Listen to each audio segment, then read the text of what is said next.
Pasensya na po. Before I turn you over to Kong Joel, we ask question from Kong Joel. Perhaps we can get some words from Congressman Chua. Hi, good afternoon everyone. Pasensya na kayo, medyo Friday ngayon, pero nandito pa rin tayo para magbigay ng update sa inyo dito po kung ano pong nangyayari at kaganapan dito ngayon. At hopefully, masagot ko rin po yung mga katanungan na inyo pong ibabato. Maraming salamat po. We also would like to acknowledge our Sergeant at Arms, General Naptaas, and our Director Ruben Manahan. Sino pong magtatanong ng unang question? Ian Cross from GMA 7. Bago natin tanungin si Congressman Chua, General Taas, pwede ba nating malaman yung narrative? Anong oras ba dumating dito si VP Sara? Kailan niya intended umalis po? Maraming salamat, Ian. Napansin ko nga, kanina ka pa nakatingin sa akin, so alam ko na ako yung unang-una mong tatanungin. So let me share with you what transpired. I'll give you the chronological timeline of the events that transpired from yesterday until noon today. As regards the visit in the House of Representatives of Vice President Sara Duterte. Let's start with, I'll just give you a very brief rundown by time. At about 2 p.m. yesterday, the arrival of the advance party of the OBP inside the complex of the House of Representatives. And about 2 hours after that, just before 4 p.m., the security team of the Vice President coordinated with our Legislative Security Bureau. And we basically briefed them about our House rules and the security protocols and guidelines. At about 4 o'clock, we received an advice from the security that the Vice President is on her way. However, it was not until 19:45, or about 2 hours after, that the Vice President actually arrived. And she was brought directly to the visitor center of the House of Representatives, situated at near the South Gate. There, we also brought Yusek Sulaika Lopez for them to meet. And they were there until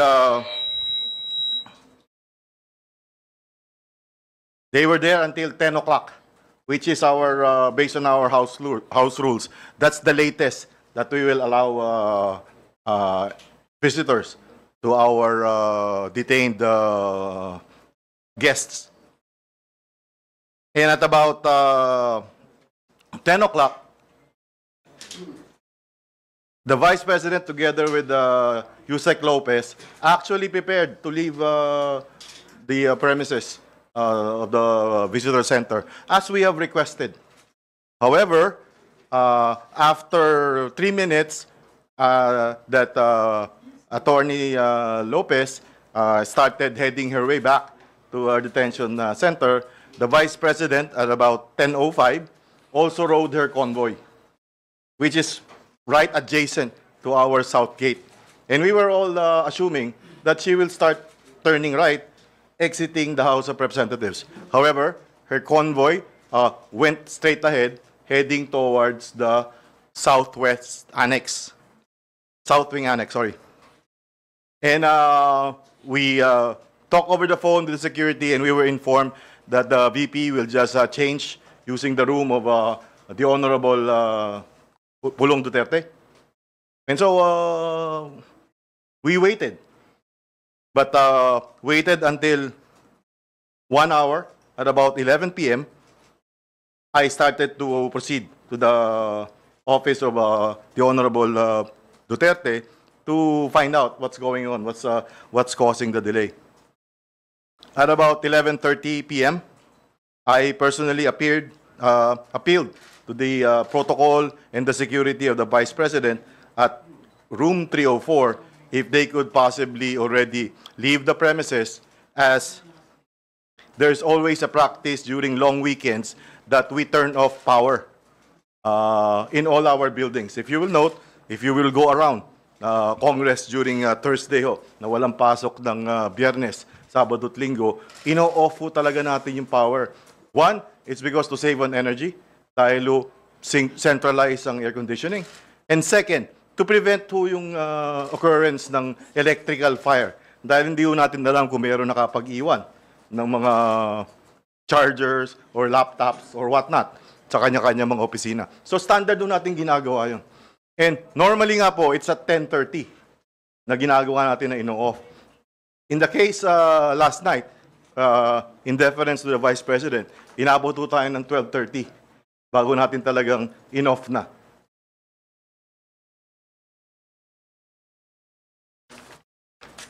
So, simula ho midnight or 12:30 in the morning hanggang kanina umaga, the close-in team of the Vice President stayed locked inside room 304. So about 7:30 this morning, upon request of our personnel and finance office, we had to turn on the power again dahil magtatrabaho po sila sa SWA. So that's about 7:30 this morning. 8 o'clock, the Vice President's security team remained locked inside room 304. At 10:53, we noticed the Vice President together with entourage left the room of the Honorable Pulong Duterte, and we followed her all the way to the detention facility. At 11:07 this morning, the Vice President was allowed by the chairman of the Governance Committee to visit and once again discuss with Attorney Zulaika Lopez at our House of Representatives Custodial Center. That's about all I have for you. Thank you. Sir, General Taas, wala naman siya complaint na, syempre, nawala ng kuryente, so magdamag siyang walang power doon. Wala ho kaming narinig na complaint dahil I would assume dahil hindi naman ho kami nagkulang ng pag-remind. Sinabi ho namin na baka uminit at sana ho maintindihan ninyo dahil policy ho sa house ito para makaiwas tayo sa aksidente at makatipid din po tayo ng kuryente. Isipin nyo kung isang kwarto lang yung ating bibigyan ng kuryente pero kailangan yung kabuuan umaandar ho yung air conditioning unit na imagine nyo na ho kung gaano kalaking General, dun sa huling pag-uusap nyo, nakita namin kanina, kailan daw po aalis dito si VP? May sabi po ba siya? Ano po bang sentimiento niya? Hindi po namin napag-usapan yung kailan siya aalis. As far as yung kailan siya aalis, is yung usapan between us at saka yung security at saka yung protocol. Hindi po tayo nagsasabi kay Vice President noon. However, ang napag-usapan po namin kanina is hinihintay ko lamang bago ko siya papasukin doon sa detention facility,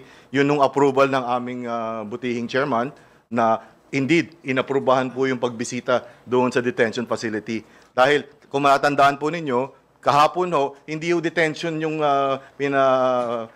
pinag-meetingan nila. Doon po tayo sa visitor center dahil strict ho yung mga protocols sa detention center. Kaya mas maganda doon sa kabila. Yun ang pinag-uusapan namin. Sabi ko, baka pwede po na doon tayo sa kabila. Pero minarapat ng ating Vice President na Tito. At inaprubahan naman nating chairman. Last from my end, Sir, Congressman Chua, kayo po, ano po ang sentiments ng komite dito sa nangyayari ngayon dito na pagbisita po ni VP Sara? Well, briefly, bigyan ko muna kayo ng background kung ano po yung mga nangyari. Nagkaroon po ng mga exchanges of correspondence. Nagpadala po sa akin ng sulat, mga letter requests, ang si Attorney Zulaika, ganun din po si Vice President, at saka si Congressman Pulong Duterte.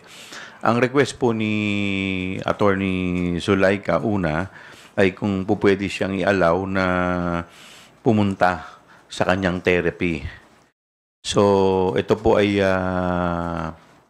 sa ating pong correspondence, pinapayagan po natin siya provided ibibigay po niya yung oras, yung lugar, at saka i-escortan po siya ng ating Sergeant at Arms, tao ng Sergeant at Arms. Pangalawa, sumulat po sa atin si Vice President kung po pwede na mag-stay siya kasama si Attorney Zulaika for the duration ng kanyang detention. Ito po ay hindi natin inalaw dahil unang-una hindi naman po siya part ng naiikukulong. So, pero sumulat